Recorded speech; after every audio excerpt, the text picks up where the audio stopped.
ایک وقت آئے گا جب پوری دنیا ظلم اور ناانصافی سے بھر جائے گی، ہر طرف جنگیں ہوں گی، سپر پاورز آپس میں ٹکرائیں گی اور عام انسان کی زندگی ایک عذاب بن جائے گی۔ دنیا کے سب سے بڑے لیڈرز فیل ہو چکے ہوں گے اور لگنے لگے گا کہ اب اس دنیا کو تباہی سے کوئی نہیں بچا سکتا۔ مسلمان ہر جگہ کمزور اور بکھرے ہوئے ہوں گے، بالکل ویسے ہی جیسے آج ہے۔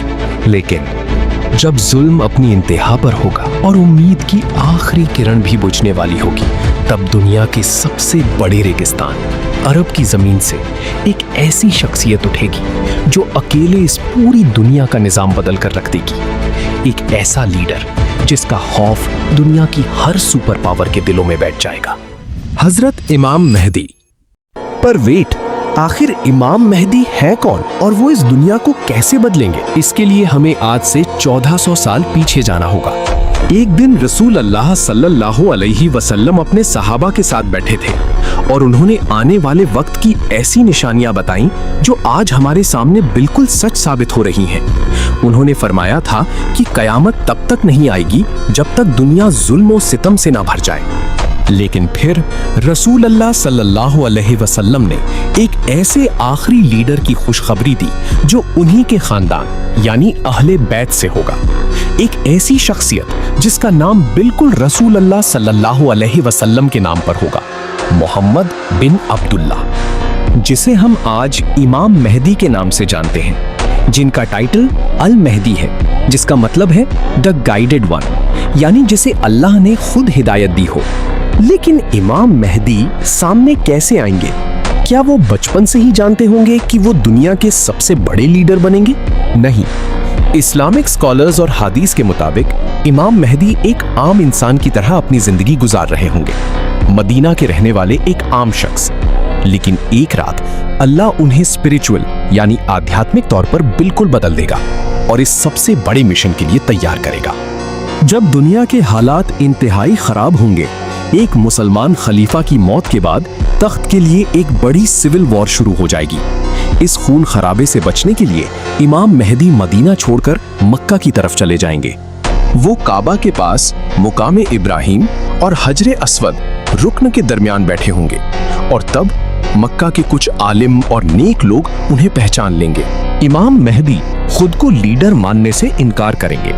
وہ بالکل نہیں چاہیں گے کہ لوگ ان کے ہاتھ پر بیعت کریں، لیکن لوگ انہیں فورس کریں گے اور آخرکار خانہ کعبہ کے سائے میں 313 مسلمان بالکل جنگ بدر کے صحابہ کی تعداد کی طرح دنیا کے اس آخری سب سے بڑے لیڈر کے ہاتھ پر بیعت کریں گے اور یہاں سے شروع ہوگا اسلام کا ایک نیا دور۔ جیسے ہی کعبہ میں امام مہدی کی بیعت کی خبر پوری دنیا میں پھیلے گی، دشمن خاموش نہیں بیٹھیں گے۔ شام یعنی سیریا کے علاقے سے ایک بہت ہی ظالم شخص جسے سفیانی کہا جاتا ہے، وہ ایک بہت بڑی فوج امام مہدی کو ختم کرنے کے لیے مکہ کی طرف بھیجے گا۔ یہ فوج تیزی سے مکہ کی طرف بڑھ رہی ہوگی اور مکہ کے لوگوں میں خوف پھیل جائے گا کہ اب کیا ہوگا۔ امام مہدی کے پاس تو اس وقت کوئی بڑی فوج بھی نہیں ہوگی، لیکن امام مہدی کو بچانے کے لیے کسی عام فوج کی ضرورت نہیں تھی۔ جیسے ہی سفیانی کی یہ بھاری فوج مکہ اور مدینہ کے درمیان ایک ریگستان بدا میں پہنچے گی، اچانک زمین پھٹ جائے گی۔ اللہ کے حکم سے وہ پوری کی پوری فوج زمین کے اندر دھس جائے گی۔ صرف ایک یا دو لوگ زندہ بچیں گے جو واپس جا کر دنیا کو اس تباہی کی خبر دیں گے۔ اس میریکل کو دیکھتے ہی پوری دنیا کو سمجھ آ جائے گا کہ یہ کوئی عام لیڈر نہیں بلکہ یہی اللہ کے چنے ہوئے المہدی ہے۔ جیسے ہی سفیانی کی فوج تباہ ہوگی، امام مہدی کی طاقت اور مقبولیت پوری دنیا میں آگ کی طرح پھیل جائے گی اور تب مشرق سے یعنی پورب سے، خراسان کے علاقے سے جو آج کا افغانستان، ایران اور سینٹرل ایشیا کا حصہ ہے، ایک بہت بڑی فوج امام مہدی کی مدد کے لیے نکلے گی۔ ان کے ہاتھوں میں کالے جھنڈے ہوں گے۔ یہ فوج پہاڑوں اور برفیلی وادیوں کو پار کرتے ہوئے ہر دشمن کو کچلتے ہوئے آگے بڑھے گی۔ احادیث میں آتا ہے کہ یہ لوگ اتنے بہادر ہوں گے کہ دنیا کی کوئی طاقت انہیں روک نہیں سکے گی، اور آخرکار یہ بلیک فلیگز والی فوج امام مہدی کے ساتھ مل جائے گی۔ اب امام مہدی ایک عام شخص سے ایک سپر پاور آرمی کے سپریم کمانڈر بن چکے ہوں گے۔ لیکن دوستوں، इमाम मेहदी का रास्ता इतना आसान नहीं था। दुनिया की सबसे बड़ी ताकतें अब मिलकर उन्हें खत्म करने की प्लानिंग कर रही होंगी। एक वक्त आएगा जब मुसलमान और रोमन्स यानी आज की वेस्टर्न पावर्स मिलकर एक साझा दुश्मन के खिलाफ लड़ेंगे और जीतेंगे।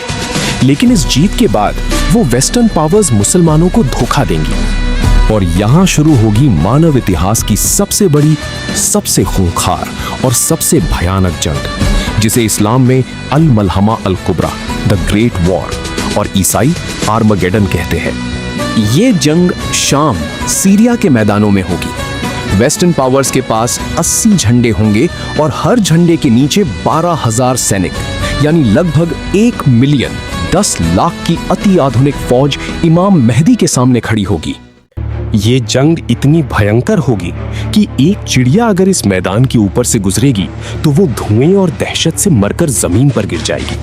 मुसलमान फौज का एक बहुत बड़ा हिस्सा शहीद हो जाएगा, कुछ लोग डरकर भाग जाएंगे, लेकिन इमाम मेहदी और उनके सबसे वफादार मुजाहिदीन एक पहाड़ की तरह मजबूती से खड़े रहेंगे। लगातार 3 दिन की इस खौफनाक जंग और बेशुमार शहादतों के बाद जब चौथा दिन आएगा, तब इमाम मेहदी और उनके बचे हुए मुजाहिदीन एक आखिरी और सबसे जोरदार हमला करेंगे और आखिरकार इसी चौथे दिन अल्लाह मुसलमानों को एक शानदार फतह नसीब करेगा।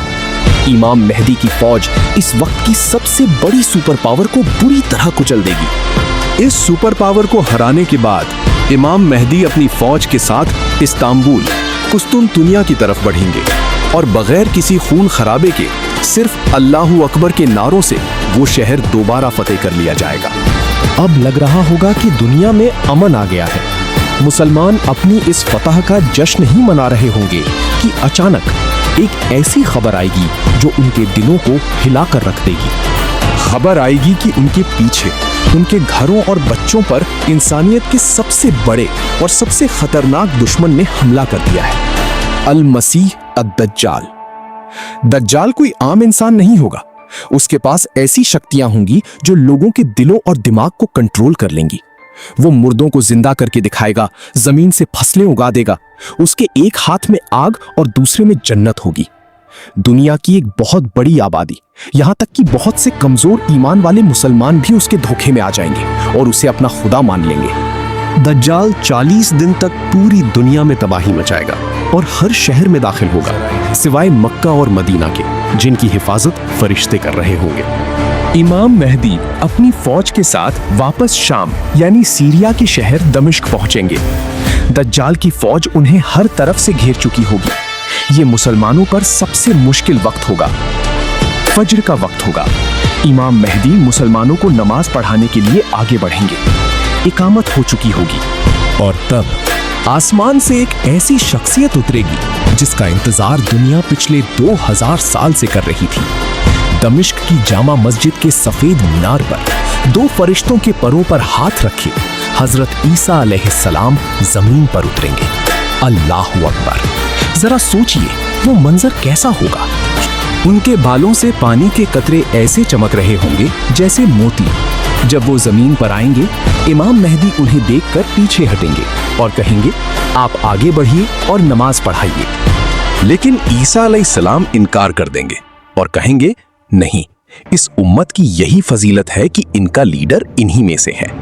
और उस दिन अल्लाह के इतने बड़े पैगंबर हजरत ईसा अलैहिस्सलाम इमाम मेहदी की इमामत में फज्र की नमाज अदा करेंगे। नमाज के बाद दरवाजे खोले जाएंगे। सामने दज्जाल अपनी लाखों की फौज के साथ खड़ा होगा।